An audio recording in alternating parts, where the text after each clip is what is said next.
Good morning, everybody. I'm Matt Greco, the events manager at PSS Life University. If you don't know, welcome. Thanks for joining us today. Today, we're very lucky to have a dietitian, uh, Dina D'Alessandro, who's also a professor at our own Lehman College here in the Bronx. And with that, very short introduction, I'm going to hand it over to Dina for today's presentation.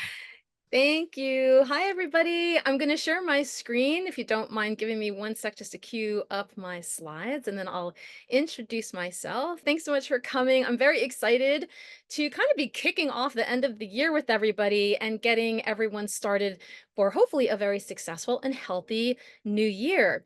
Before I go into my introduction, just a reminder that this session is being recorded. If you happen to have a notebook, a pen, a planner, a calendar with you, on you, that would be cool. I'm going to do a little bit of a mini interactive activity at the midpoint of this presentation. You can use the chat feature at any time if you have any questions, comments, or feedback. I'll be checking that over the course of every so many slides, but we will also have a formal question and answer at the end of the session as well. I also just want to take a moment to disclaim that this is not medical advice. I am a registered dietitian, but I'm not your registered dietitian. So please make sure that anything that you are setting out to do or any information that you see me sharing here, if you do decide to take that into your own life, that you are checking first with your own medical professionals and making sure that you're getting cleared on all of that. All right, so let me share a little bit about me since this is the first time that I'm meeting all of you and you're meeting with me as well. I am a registered dietitian nutritionist.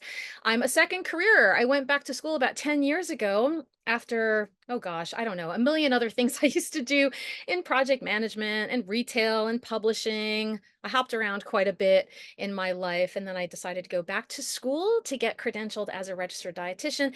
As Matt just said, I am a Lehman College adjunct lecturer in their nutrition department. That's actually where I went back to school for my second degree undergrad, my master's degree, my dietetic internship, and I was hired as an adjunct lecturer. Oh gosh, I think I'm coming up on 6 years now. So I work with undergraduate and graduate students at the Lehman College campus. I'm also the on-campus dietitian, so I work in the student health center and I get a wide range of students coming in to see me. We have a very diverse population at Lehman College. I think the median age of the students are 27, but I see student patients anywhere between the ages of 18 and 50 something because people can go back to school whenever they want to. I also run a private practice and a virtual platform called Dish with Dina. I'm also credentialed as and trained as a Prevent Type 2 Diabetes lifestyle coach through the CDC's National Diabetes Prevention Program. I've been very fortunate to be a co-author of some research studies as well and featured in some national magazines. And I do things like this. I am an independent contractor where I get asked to present or go on the panel of certain things and speak through the subject matter expertise. Being 7 years into this profession, I feel like I'm getting to be a little bit more of an expert at this point. And then I'm very, very honored and grateful to be a mentor and what's called a preceptor or a supervisor, overseeing students and dietetic interns as they come through the ranks of their academic and career journeys. I'm getting to be able to see them through as they become future colleagues of mine. So I share this all with you because I'm kind of proud of what I've done in this new chapter of my life, but also not everyone in the wellness space has credentials or is qualified to speak on certain topics or specializes in certain things. So I just want to give you a little bit of background as to who I am, and hopefully that makes you feel comfortable with what I'm about to share with you today. So today we're going to talk about setting up SMART goals to help us be successful in our next year, right? Every time the calendar flips a month, maybe you get excited that you can pursue some new goals or get back on track with things you've maybe fallen off of. But I always like to just start off with an acknowledgement that, the word health or the word wellness sometimes gets misconstrued as if it's the individual's responsibility, but there are so many factors that play a role in how we can be healthy or how we can maintain our health. Things that are known as the social determinants of health. So you may have been come across some of these in your own life. I have too, whether it's been food insecurity, not having access to transportation, getting laid off, not having the ability to go to doctors or be able to make appointments for certain things for whatever reason. So I'm just acknowledging this because it sometimes feels like it's easier said than done when we tell people, eat less, move more, do something better for your health, manage your conditions. Why are you getting sicker when you should be getting better? But really, there's so many different things that come into our lives that play a role in affecting how our health can be managed. So maybe these are things that you're dealing with too. If you listen to some of the things that I shared today and they resonate with you, great. If not, take what you can out of it. And maybe if you are someone who is a little bit more privileged with access to certain things, then maybe you can advocate for or support someone that might be a little bit less fortunate. If I could pick one thing in the last 7 years of me being a dietitian and meeting, at this point, probably with thousands of patients, I would say the thing that comes up a lot is stress. Stress really plays a role and is a huge factor in so many leading causes of diseases like hypertension, high blood pressure, heart issues, also mental health issues too. But let's just define stress for a second to say that it could be a very normal thing that happens to us, right? We could be excited about going to a wedding. We could be excited about changing our home environment, moving to a different location. That can cause some kind of stress and it can kind of be, a nervousness about us. But it's really when we start seeing the pattern of this become consistent, when we're vibrating always on this level of constantly stressing out over something, of really feeling, for lack of a better term, sick to our stomach. We feel it in our gut. We're getting really foggy headed. We're nervous about something. I hear one more diagnosis come up. I'm getting closer to, feeling like I'm not having success in managing my conditions or whatever the case may be. When you start seeing things as a pattern like this, that's what's known as a chronic situation. And so I want us to keep that in mind as I go through the next handful of slides as to what is causing you currently the most amount of stress in your life. And we're going to talk a little bit about how we may or may not be able to manage that. So, if you have the ability to do so, if you have access to the keyboard or the chat feature, if you want to give me your current stress level, or if you happen to be a room where you can raise your hand and share with whoever's monitoring your webinar right now, on a scale from 1 to 10, 1 being you're super chill, no stress going on, smooth sailing, flying high, that would be in level 1. A level 10 could be, girl, I am stressed out. I am about to quit everything. I'm about to move out of something. I'm about to go hide in a corner of my closet and never come out again. So think about where your stress level is right now. And like I said, as I go through the slides, think about where that might be coming from. Is it something that you're in control of? Is it something that other people, external factors are causing you? Let's take a look at the chat right now of what might be coming through. Okay, we got someone at a level 5, someone's at a level 6. Yeah, I will devote, listen, I'm human, right? I've got my own life and things that are going on. I'll share with you, I'm probably at about a 6 to maybe an 8, depending on the day. The end of the year is exciting to me. The beginning of the year is exciting to me, but it also brings me a lot of stress. I have a lot of self-imposed deadlines. I'm in the middle of semesters, so I'm ending one semester and I've got to get all the grades up. I've got to prepare for the spring semester, and I feel like I never have enough time. Then there's travel and there's cleaning, and all this stuff is kind of piling on. So I'm a bit stressed out, and I'll share with you too in the upcoming slides as to where I think some of that stress is happening. All right, so Viviana's got a 7, Eileen, you got a 6, Carrie, you got a 5. We're gonna hopefully try to see if we can get those numbers a little bit less in the course of the next couple of months. So, as I mentioned, think about the places that this might be coming from. I always look at what's called the pillars or the dimensions of wellness. This is a variety of different areas of your life that play a role in your habits.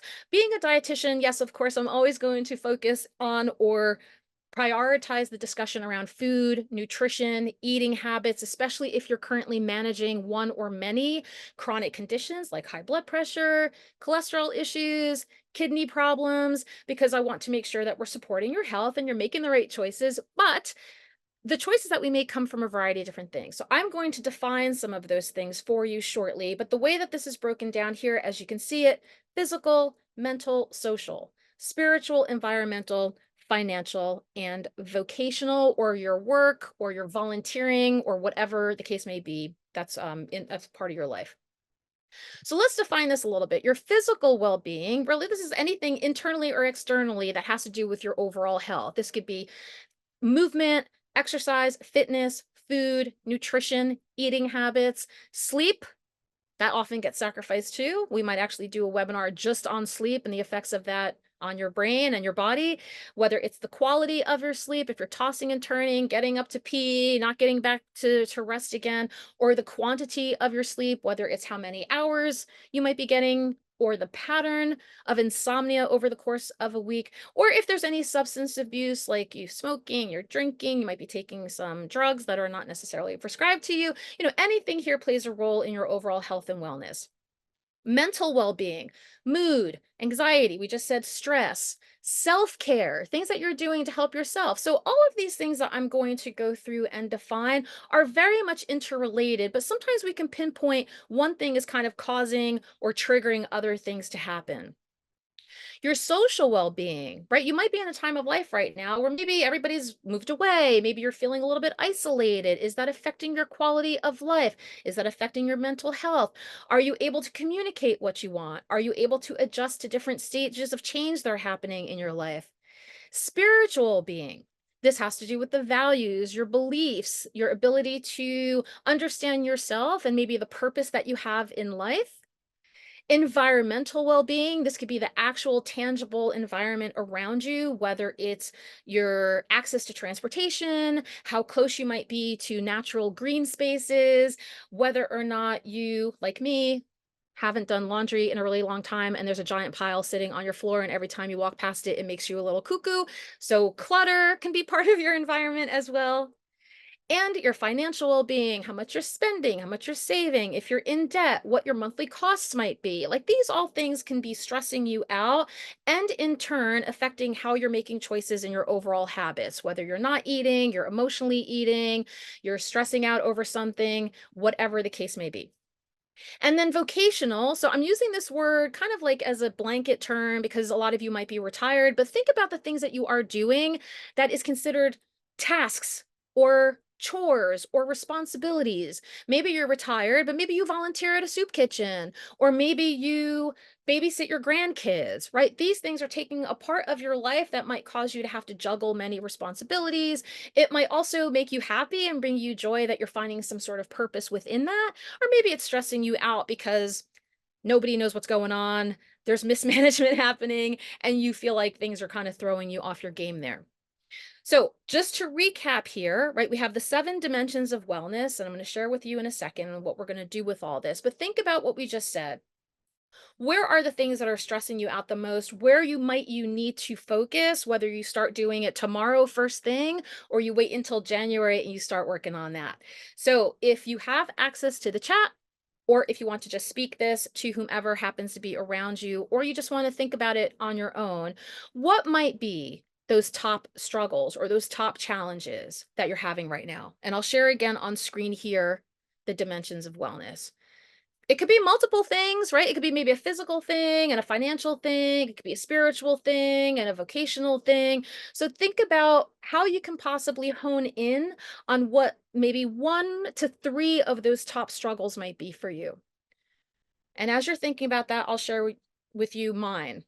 Physical, believe it or not, even though I'm in the health and wellness space, I struggle with physical movement. I am not a gym goer. I don't like being outside.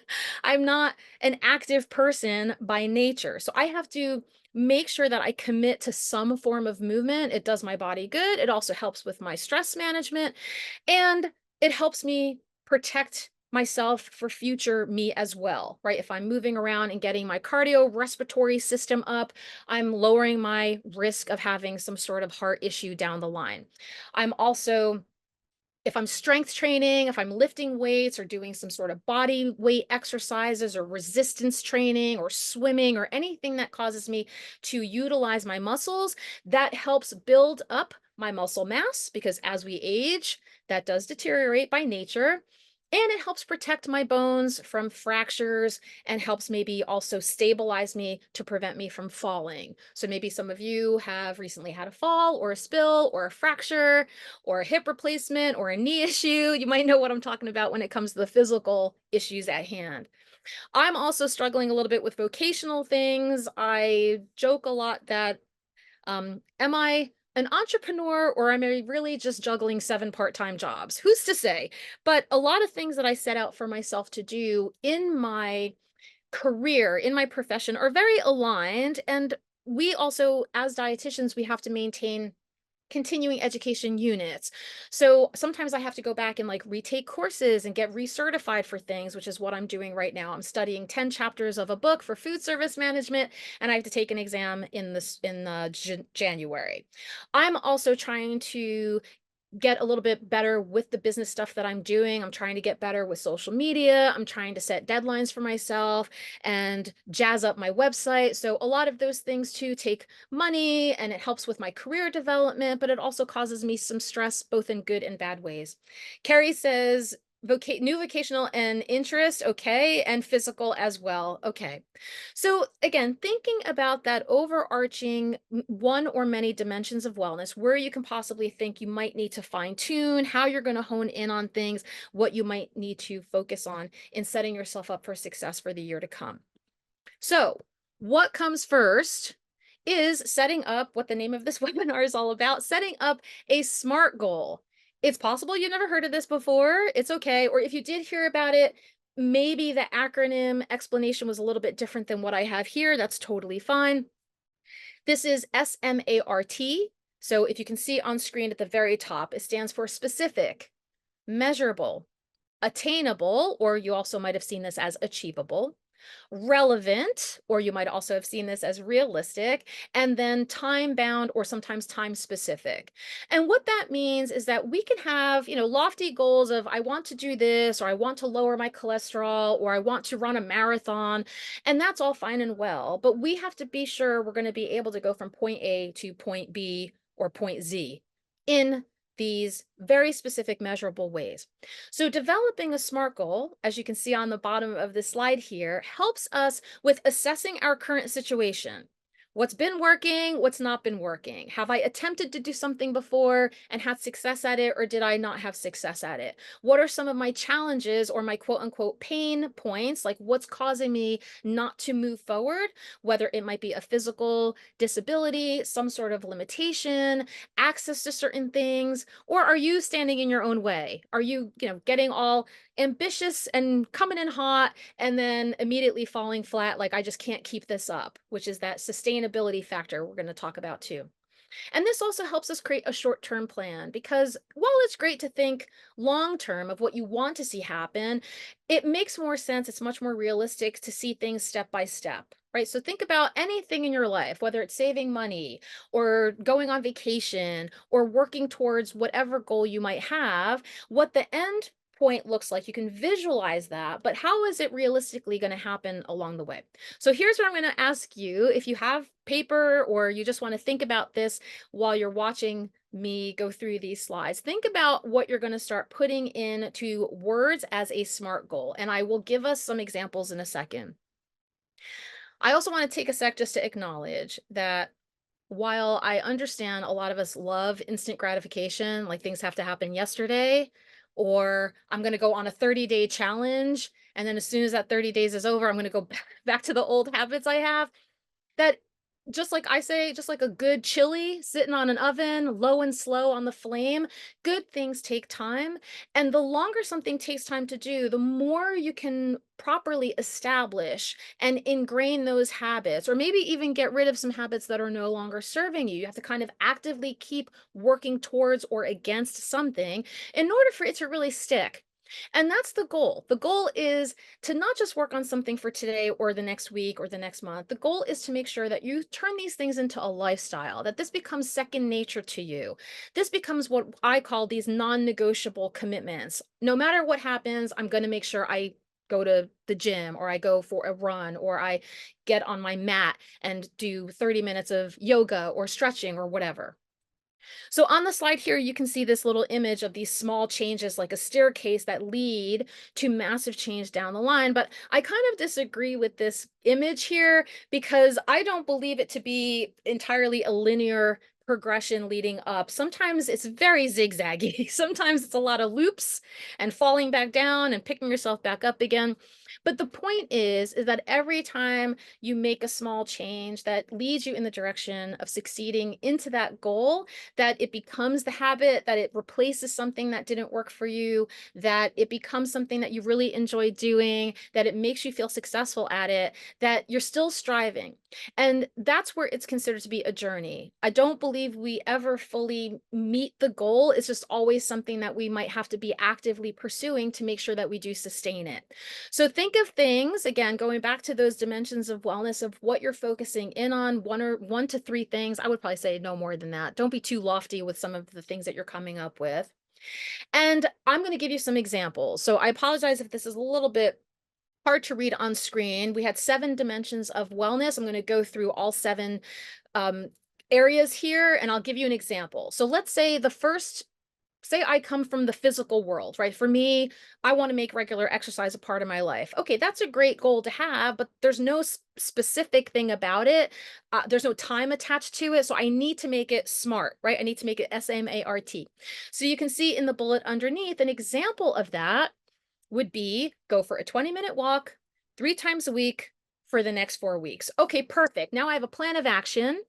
I'm not saying 7 times a week because that might not work within my schedule. That seems realistic to me because remember the SMART has to be things that I can achieve, things that are relevant and realistic to me, and things that are time bound.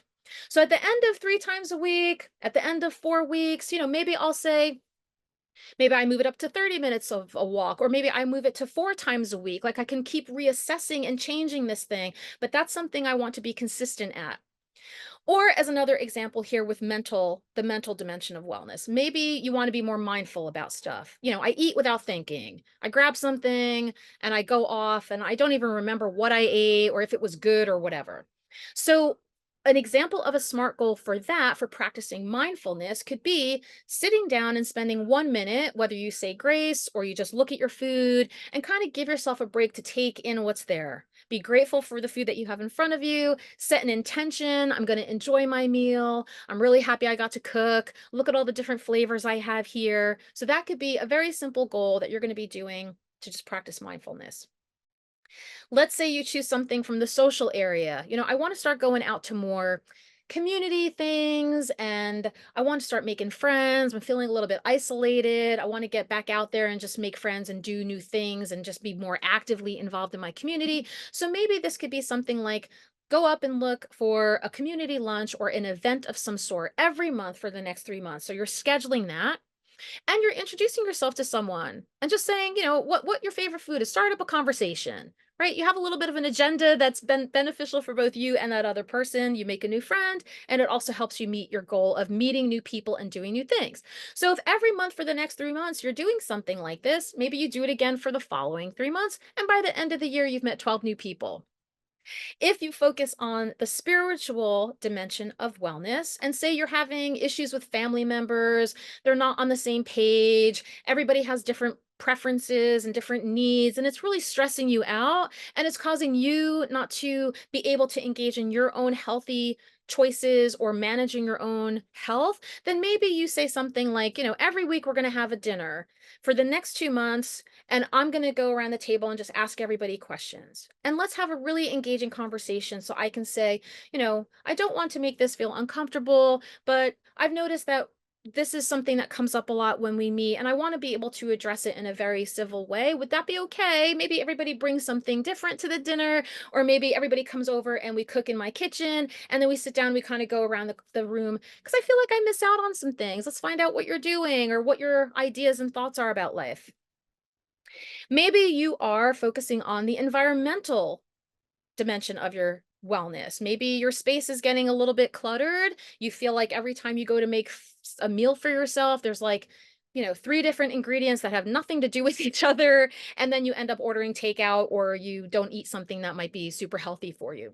So maybe one of the smart goals you can make for yourself is every Sunday for the next 2 months, you're cleaning out your pantry. Maybe you're doing a little inventory, setting up a shopping list, and either you're going grocery shopping or someone else might be grocery shopping for you.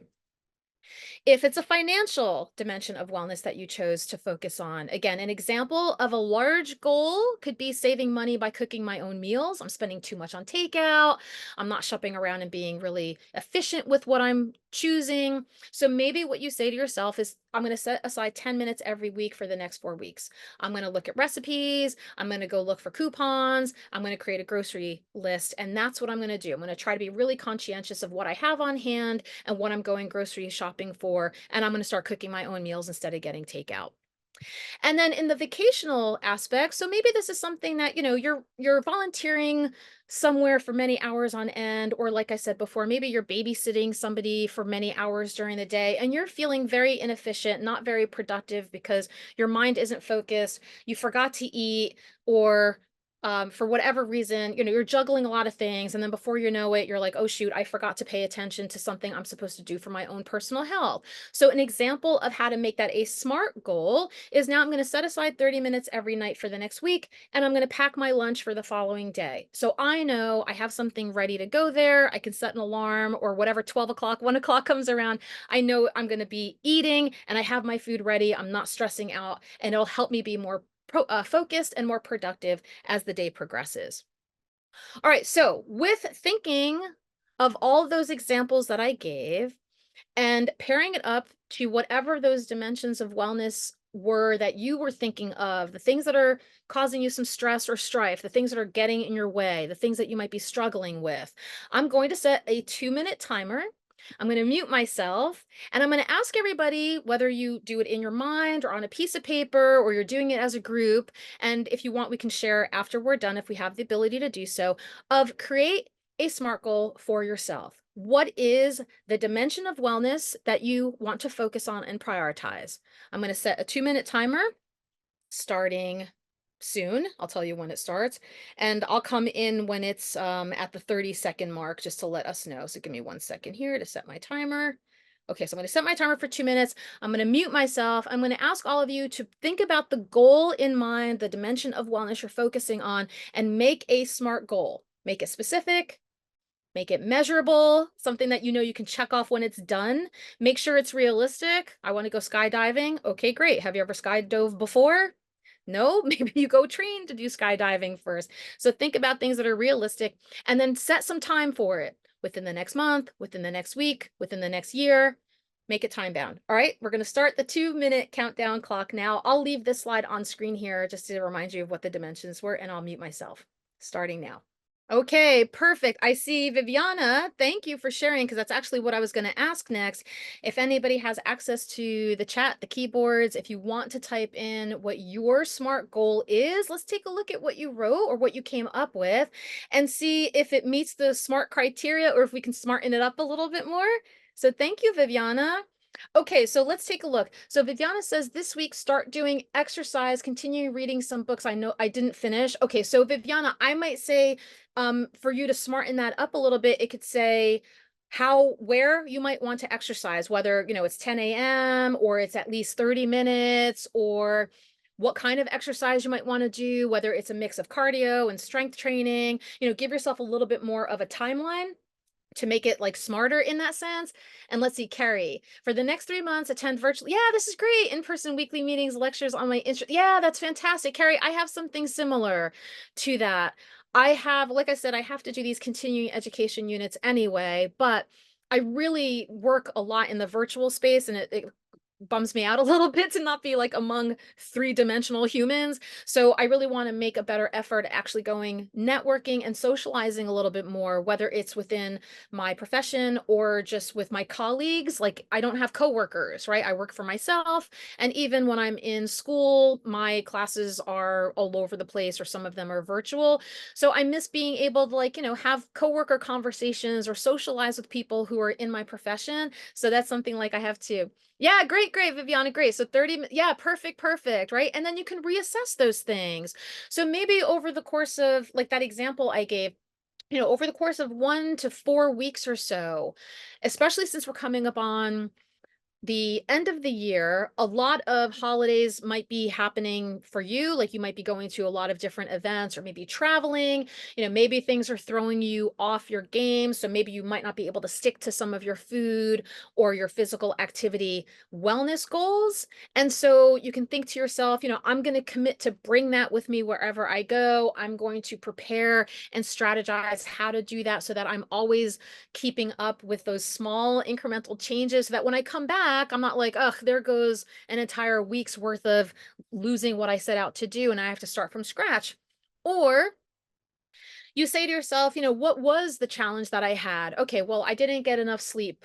So that threw off my whole schedule the following day, and that really stressed me out. So the issue was the sleep. Okay, so maybe now I have to work on my sleep habits. So maybe now I adjust the thing before the thing, right? The thing that's throwing me off, my pain point, like I said, that struggle or that challenge. So an example of that could be this is what I do. At 8 o'clock every night, I have a reminder that tells me to wind down.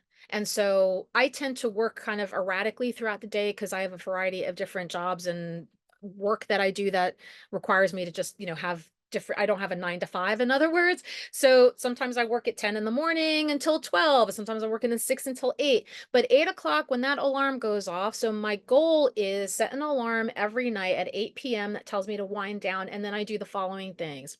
I switch out of my work clothes into my nighttime clothes, my pajamas, or maybe a yoga outfit to do some nighttime stretches. I attend to all of my hygiene needs. So I wash my face, I brush my teeth, I turn off my screens. I shut down my computer. I put my phone away. I charge it. I'm like, no more looking at that. So maybe I'll read or I'll journal, or maybe the one screen I might allow is like, a 30-minute television show that I'm catching up on because I just want to give my brain a break so that I can have quality sleep. Or maybe I make myself a pot of tea and I journal and I turn down the lights and I set some music. So then now I've helped myself get better sleep so that the next morning I could feel a little bit more fresh and awake. I'm not oversleeping because I lost my quality and quantity sleep the night before. And that helps me with whatever it is that I'm doing throughout the day too. So all of these things, right, they kind of lead to each other. So if anyone else wants to share in the chat, please feel free. If not, I'm going to tell you what to do next. I'll share with you what to do next. So you have an idea of what to do with these SMART goals. And I try to look at stuff like this every week. Like every Sunday is kind of my preparation reflection day. I do my best to stay offline. I try not to work, but I do kind of reflect on how the week went, where I could have made some changes, what interruptions happened, how I might be able to address that going forward, and where I denied myself the ability to maintain and commit to my own personal goals. So I say, okay, this week, you know what? I might have to cancel that meeting, or I might have to tell somebody, can I reschedule this dinner because I really need some time to myself. I'm feeling super stressed out because I have so much on my plate right now. And then I feel a little bit less stressed out.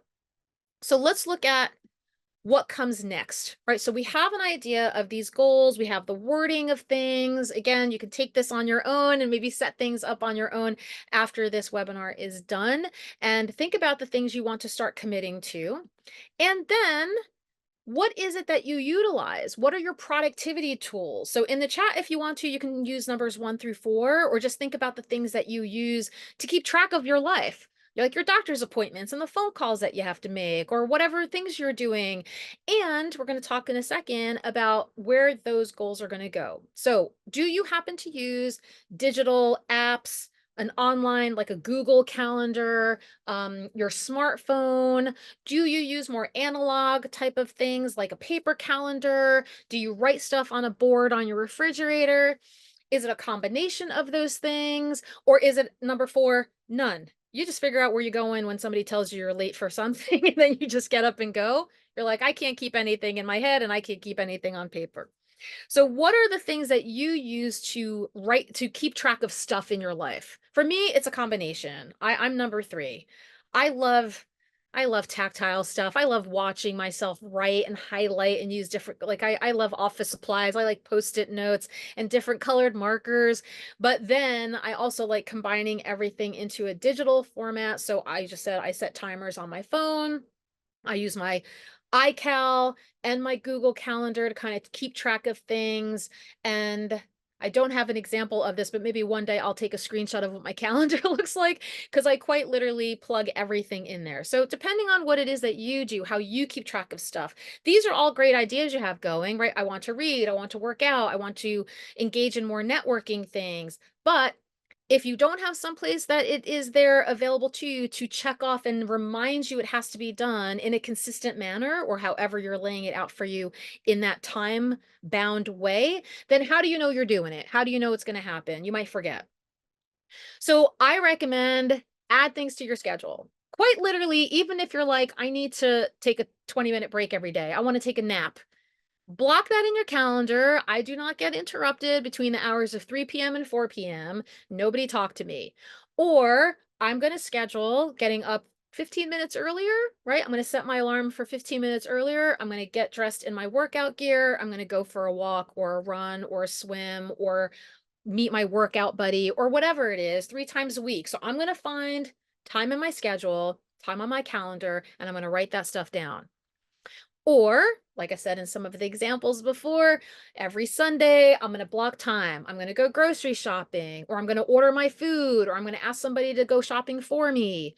And then I'm going to set time to unpack that and figure out how do I make a meal or what do I plan for the week. Maybe I mix up some, vegetables together for a salad, but I don't put any dressing on it. And I put that in a Tupperware and I store it away. Okay, that takes like 2 to 4 hours sometimes and don't even count the washing the dishes and cleaning up after yourself. So I might need to block some time every Sunday or one day a week. That's the time that I focus on grocery shopping, meal planning, and then it's done, right? So I've been able to do that's my time in there.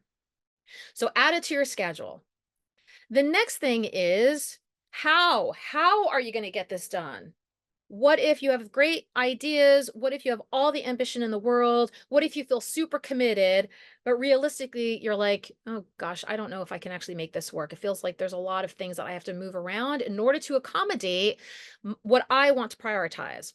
So here's where you might have some uncomfortable but necessary conversations with people around you, whether it's family members, friends, loved ones, not so loved ones, where you start setting boundaries. And maybe you have that discussion with yourself. You set boundaries with yourself.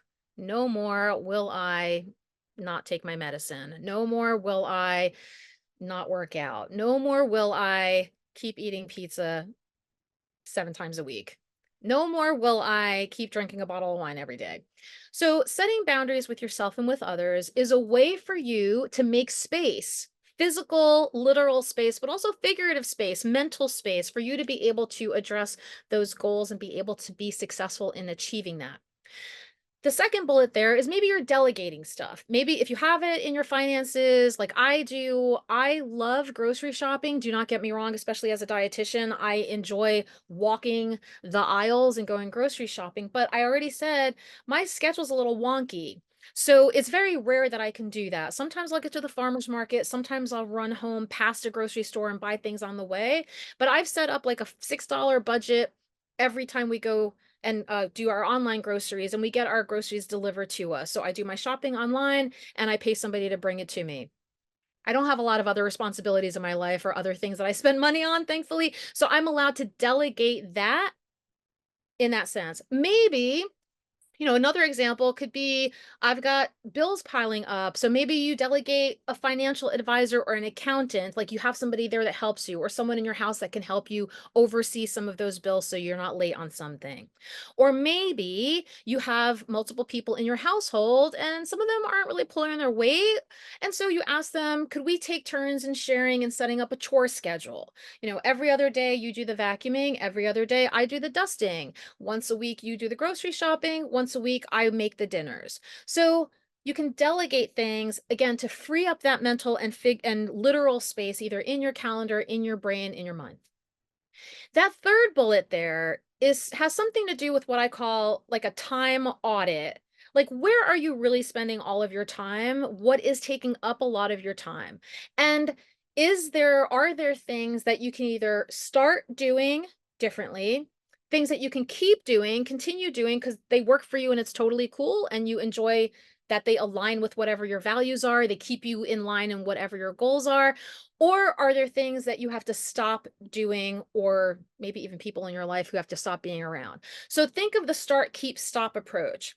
What is something you have to start doing in order to meet that goal? So let's take a look again. Like in case of what Carrie mentioned, right? For the next 3 months, attend virtually in-person weekly meetings. So maybe the start thing is I have to start looking at events. I have to start looking at calendars online. I have to join a forum so I can see what's going on and then start registering for things. Maybe there are free things. Maybe there are things that I have to pay for. So maybe I have to start making time for that, and I have to stop doing something else. I have to move something else out of the way to make sure that that time is my own to do that.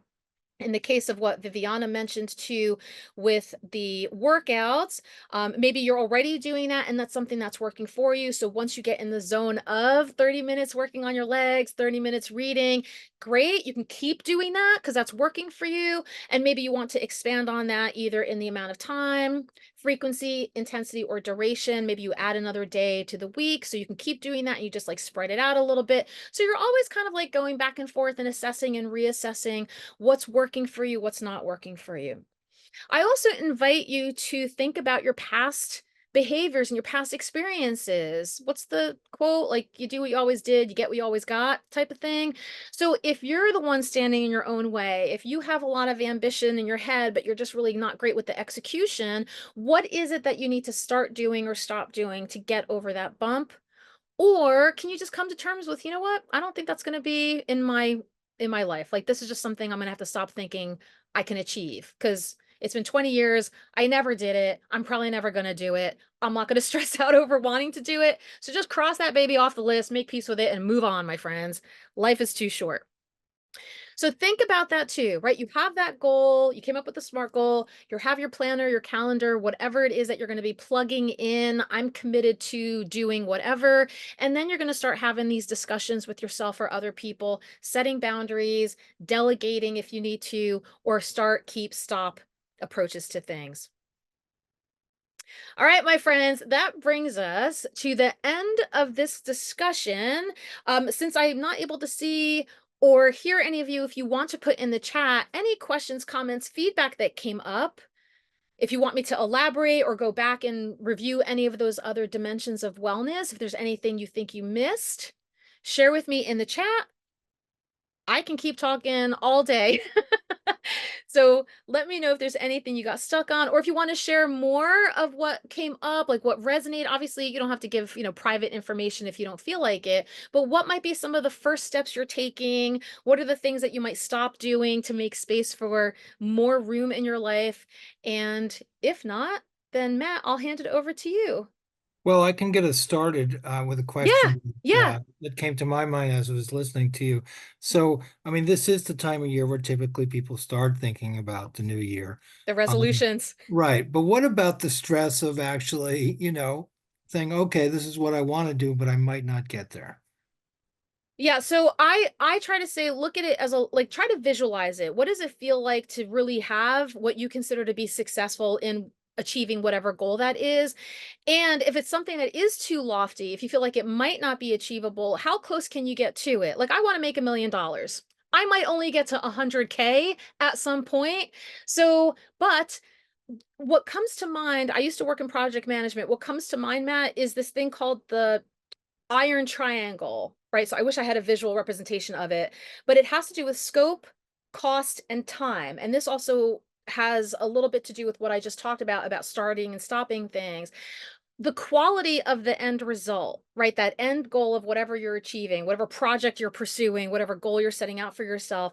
It's impossible to be able to sacrifice all three things or commit to all three things. So either you have to shorten the scope of what you want to do, or you have to reconsider how much time slash energy or money might be involved. So as an example, if I want to pursue a PhD, right? If I want to go for another degree, but I don't want to spend, 5 years and $50,000 doing it, I have to figure out how am I going to do that? So I might have to look to online opportunities. I might have to ask people for loans because I don't have the money to put towards it. I might have to look for something that is condensed to maybe a year and a half to 2 years, and then not do anything else for 2 years and really say to people, like, you're not going to see me for the next 2 years because I have to go back to school. But when I'm done, I'll be able to come back out.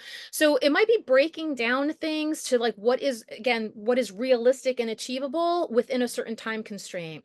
Do you have an example of what you're thinking of and how we might be able to help flesh it out? Or did you kind of Well, think that through as I was talking?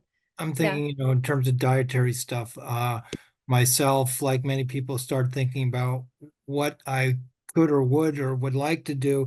And then Yeah. of course we're in the middle of the holidays. So it's like, well, I'll put it off until January. Oh, I see what you're saying. Okay, so here's a couple of rules that I have for that. Number one, the holidays are not the time for you to healthify anything. You want a cookie, just have a flippin' cookie and don't worry about it. Unless whatever you are actively consuming is to a detriment to a condition that you're trying to manage. So if that one cookie is going to throw off your diabetes, I might say look at it in the context of your overall meal. Like, don't have, pure sugar on an empty stomach. Try to make sure you're adding fiber and protein to your diet so that things are leveling out and your blood sugar is stabilizing. And what is the pattern? So is it like 5 days in a row of holiday parties? If so, try not to have the same thing happen twice. Try to be able to say, I'm eating pretty specifically here. I'm nourishing my body. I'm paying attention to the choices I'm making on Monday, because Tuesday, I'm going crazy. I'm indulging and I'm having fun and I'm imbibing in party goodness. But then Wednesday, I'm getting back on track because I want to make sure that my body is not feeling the after effects of all that, because it really can play a role, especially with over consuming certain types of foods, like things that are heavily laden in saturated fats and sugars and sodium. Your blood pressure could be going crazy, your blood sugars could be going crazy, your brain could feel really foggy, your gut could take the after effects of that too. So being compassionate with yourself, allowing for flexibility, and trying not to do the same thing 2 days in a row with like overindulging. I hope that that makes sense. Yes, that does. Thank you. Yeah. I read that the average person gains 2 to 4 pounds in December. Oh, Could you I please would break probably that? say 10. Yeah. Yeah.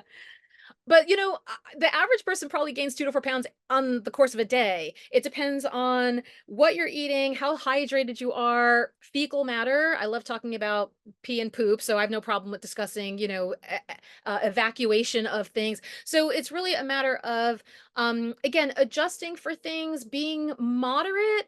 I enjoy having a little bit of everything. I try and like I have a very sensitive stomach. So I try to make sure that I'm enjoying something, but I also try to be mindful. So this is funny because it's kind of a literal rule of thumb. I use my hand as a guide. I take whatever kind of fits into my hand as like a serving of stuff. So this could be a piece of cake, this could be a piece of fish, this could be a handful of berries, this could be a handful of nuts. So I'm allowed to have a little bit of everything. Eat what I want. Try to, take a breath and move around a little bit too. Maybe drink some water in between things. And if I'm still hungry, I can go back for seconds. But I really try not to like have my eyeballs pile things up on my plate because there's so much goodness. So if everybody is offering up a dessert, again, I allow myself to have like a bite-sized piece of everything that could fit in my palm versus having 5 slices of pie. So again, moderation, portion control, allowing yourself to enjoy, but not feel guilty or literally sick to your stomach on the day after. Right, And just, because yeah, isn't it like one of the things, like, so people do indulge at the holidays and they eat more than they might otherwise, and maybe more sweets. So then when January rolls around, doesn't that even make it harder because suddenly you've developed this new taste for cookies, say? right, right. But that's also, that also speaks to the restrictive approach too. Like, I'm going to go nuts and not think about anything all the time and consume an excessive amount of whatever is not good for me. And then I'm going to immediately pull in the reins during my, new year, new you resolution. And I often say, why does it have to be this all or nothing approach? Like, why can't you be able to live your life and enjoy what's going on during holiday seasons or graduation parties in the summer or barbecues or weddings across the year? And then why do you have to like completely restrict on everything the following time? Because you're right. If I'm overindulging and then I'm trying to restrict my diet, odds are I'm going to fall off and be like, I can't do this. Like, I'm going to be so hungry. I hate life because I'm only eating salad now. And, there's something about finding a happy medium of balance, whether that means I try to look at it like an 80-20. So like 80% of my meals, 80% of my day, 80% of my week is fairly nutritious and health supportive. And then, 20-ish percent of my day, week, whatever are like takeout foods, fun foods, days that I don't work out. But I try to have that pattern no matter what. Because if you look at it in the sense of like, let's say a lot of us might be on medicine for certain chronic conditions. Just because you're going on a cruise doesn't mean you're leaving your medicine at home because it's like, woohoo, party time on the boat. You still have to bring that healthful mindset with you, the things that are helping support your health, no matter where you go. So, in that same mindset, even though you're allowed to have some indulgences, I would probably say just be mindful of how much you're overindulging, what that pattern looks like, because to kind of like undo the damage after the fact could be that much harder. So, you don't want to dig yourself too far down a hole, but you also don't want to not have a hole at all. Like, you want to be able to enjoy a little something. So finding that balance, finding what works to you for you. And that could be trial and error, Matt.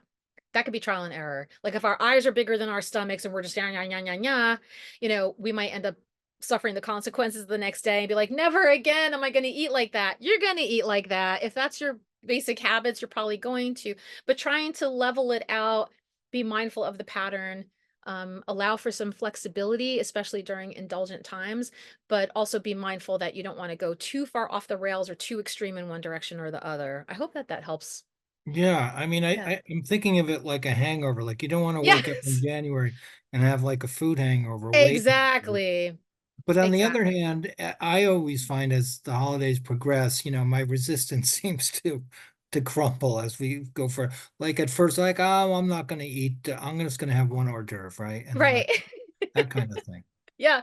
Yeah. And this is totally trial and error because again, if you look at it as, X amount of years of consistent habit building and not really adjusting those habits, not switching them over to what serves you to what doesn't serve you to what does serve you, that can take an equal amount of time. So if we've been in, at least for me, I can speak for a lot of people that I represent, women in their 50s, we've led decades of our lives has been chronic dieting.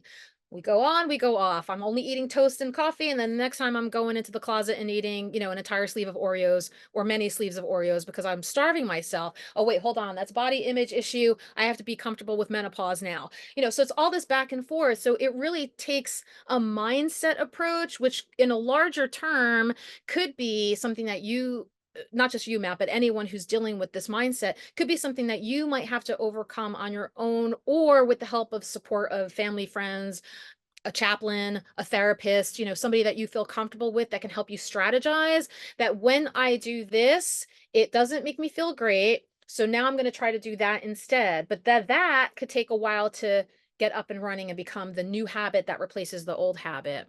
So patience, compassion, flexibility, that's really the name of the game. And I'm here to help too. If anybody, if anybody wants to chime in as I'm going through these webinars every month, we can do little accountability discussions in the Q&A times of what are your needs and what can I help guide you with. So yeah, Matt, I would probably say like, visualize what you're getting into, the things that you might need adjusting, how are you making the changes, and what might be holding you back from making the change. If you're feeling like, you might not feel confident enough to do it, or you're falling back in old patterns or intimidated by, something that you need to adjust. Thank you for being so transparent, by the way, and sharing sharing some of your challenges. Not a problem. But thank Yeah, you so much for answering you're my very questions and welcome. everyone's. That was a wonderful presentation. We I'm thank so glad. everybody for coming in today, and Dina will be with us again next month. So take a look at the PSS events page to see everything that's going on, as well as Dina coming back. In fact, we do have an event this afternoon, so please check it out. It's about the 3 secrets of centenarians for longevity, health, and happiness. So there's some people probably were doing okay with their diets if they're talking about being centenarians. All right. Absolutely. Thanks, everybody. Thanks so much. I'll see you again next month. Thank you, See you Matt. next time. Yep. Bye. Bye-bye.